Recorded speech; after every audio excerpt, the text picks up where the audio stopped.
It wasn't called Ghana, Gold Coast, whatever you want to call it. Ghanaians' ancestors were prolific in the slave trade for 150 years. And to convince dummies like myself, because I lived in Ghana for 2 years, but to convince the ancestors of those enslaved, formerly enslaved people to come back and build your tourism industry, your trauma tourism industry that is built off of nothing but look where we sold your ancestors from. And now, because we want your tourism, they're trying to reverse that.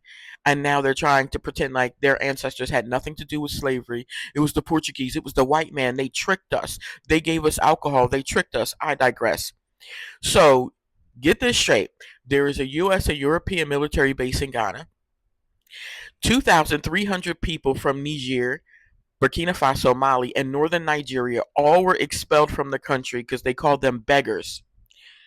So you have a U.S. base in your country.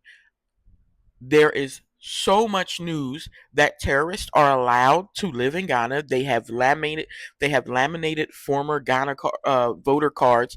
Now they could just take those laminated voter ID cards and go get a Ghana card. So I'm sure they have Ghana cards and they live in Ghana. 2 to 300 Ghanaians, probably more now, cross the border with terrorists and go into Burkina Faso and kill soldiers and civilians in Burkina Faso, steal their livestock so that they can make money and sell it in Ghana, even steal the shoes off of the dead in Burkina Faso.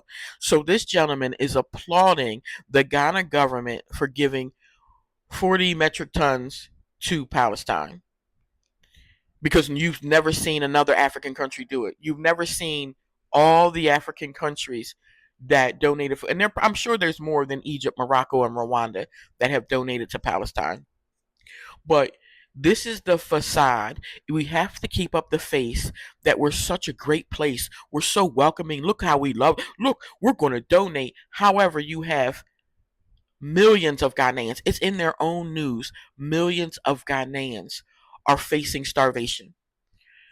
Millions of Ghanaians live under the poverty level and don't even have enough to eat a meal every single day.